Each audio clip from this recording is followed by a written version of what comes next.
ನಾನು ಎಕ್ಸಾಮ್ ಬರೆಯಕ್ ಬಂದಿದ್ದೀನಿ ಅಂತ ಹೇಳಿದ ತಕ್ಷಣ ಬಹಳಷ್ಟು ಜನ ಕ್ಯೂರಿಯಾಸಿಟಿ, ಗೌಡ್ರೆ ಏನ್ ಓದ್ತಾ ಇದೀರಾ ಅಂತ. ಇನ್ ಕೆಲವಷ್ಟು ಜನ ಅಂತೂ ಇಷ್ಟು ವಯಸ್ಸಾದ್ರೂ ನಿನ್ಗೆ ಇನ್ನೂ ಎಜುಕೇಶನ್ ಮುಗ್ದಿಲ್ವಾ ಅಂತ ತಾತ್ಸರದ ಮಾತುಗಳು. ಒಂದಂತೂ ತಿಳ್ಕೊಳ್ಳಿ, ಓದಿಗೆ ಕೊನೆ ಅನ್ನೋದೇ ಇಲ್ಲ. ಹಳ್ಳಿಯಿಂದ ಬಂದು ನಮ್ಗೆ ಆ ವಯಸ್ಸಲ್ಲಿ ಏನ್ ಓದಿದ್ರೆ ಏನ್ ಆಗುತ್ತೆ ಅನ್ನೋದೇ ಗೊತ್ತಿರ್ಲಿಲ್ಲ. ಈಗ ಗೊತ್ತಿದ್ರು ಅದ್ರ ಉಪಯೋಗ ಪಡ್ಕೊಳಕ್ ಆಗ್ತಾ ಇಲ್ಲ. ಆದ್ರೂ ಓದ್ಬೇಕು ಅನ್ನೋ ಛಲ.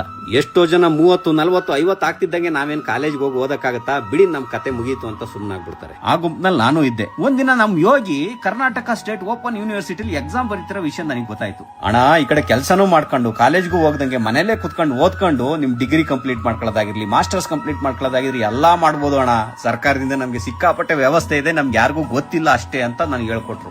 ಎಲ್ಲ ಇವನ ಇಷ್ಟೆಲ್ಲ ಆಪ್ಷನ್ ಇದೆಯಾ? ಅವ್ರ ಮಾತು ಕೇಳಿ 25 ವರ್ಷದ ಹಿಂದೆ ಮಣ್ಣು ಮುಚ್ಚಿ ಬೂದಿ ಆಗೋಗಿದ್ದಂತ ನನ್ನ ವಿದ್ಯಾಭ್ಯಾಸದ ಚೈತನ್ಯ ಪುಟಿದೆದ್ದು ನಿಂತ್ಕಂತು. ಆಗಿದ್ದಾಗ ಇಲ್ಲಿ ನಡಿಲ ಯೋಗಿ ಮಾಡೇ ಬಿಡೋಣ ಅಂತ ನಾನು ಕಟ್ಟಿ ಎಕ್ಸಾಮ್ ಬರೀತಾ ಇದ್ದೀನಿ. ಇಲ್ಲಿ ಬಂದ ಮೇಲೆ ಗೊತ್ತಾಯ್ತು, ಇಲ್ಲಿ ನಾನು ಒಬ್ನೇ ಅಲ್ಲ, ಎಷ್ಟೋ ಜನ ಮದುವೆ ಆಗಿರೋ ಹೆಣ್ಮಕ್ಳು, ಆಲ್ರೆಡಿ ಗೌರ್ಮೆಂಟ್ ಜಾಬ್ ಅಲ್ಲಿ ಇದ್ದವರು, ಒಂದು ಎಜುಕೇಶನ್ ಮಾಡಿ ಪ್ರಮೋಷನ್ ತಗೊಳ್ಳೋಂತವ್ರು, ಅರ್ಧದಲ್ಲೇ ಇನ್ಕಂಪ್ಲೀಟ್ ಮಾಡಿದ್ದಂತ ವಿದ್ಯಾರ್ಥಿಗಳು ಮತ್ತೆ ಕಂಪ್ಲೀಟ್ ಮಾಡ್ಕೊಳ್ಳೋಂತವ್ರು, ಎಲ್ಲ ಅವಕಾಶ ಇರೋಂತ ಜಾಗ ಈ ಕರ್ನಾಟಕ ಸ್ಟೇಟ್ ಓಪನ್ ಯೂನಿವರ್ಸಿಟಿ. ಆಮೇಲೆ ರೆಗ್ಯುಲರ್ ಆಗಿ ಹೋಗೋ ಕಾಲೇಜ್ಗಳಲ್ಲಿ ವರ್ಷಕ್ಕೆ 2 ಎಕ್ಸಾಮ್ ಇದ್ರೆ ನಮ್ಗೆ ವರ್ಷಕ್ಕೆ 1 ಎಕ್ಸಾಮ್. ಆಮೇಲೆ ನಮ್ಗೆ ಇಲ್ಲಿ ಸಿಗೋ ಮಾರ್ಕ್ಸ್ ಕಾರ್ಡ್ ಆ ರೆಗ್ಯುಲರ್ ಕಾಲೇಜಲ್ಲಿ ಸಿಗೋ ಮಾರ್ಕ್ಸ್ ಕಾರ್ಡ್ ಅಷ್ಟೇ ವ್ಯಾಲ್ಯೂ ಇರುತ್ತೆ. ವರ್ಷದಲ್ಲಿ 2 ಸರಿ ಅಡ್ಮಿಷನ್ ನಡೆಯುತ್ತೆ.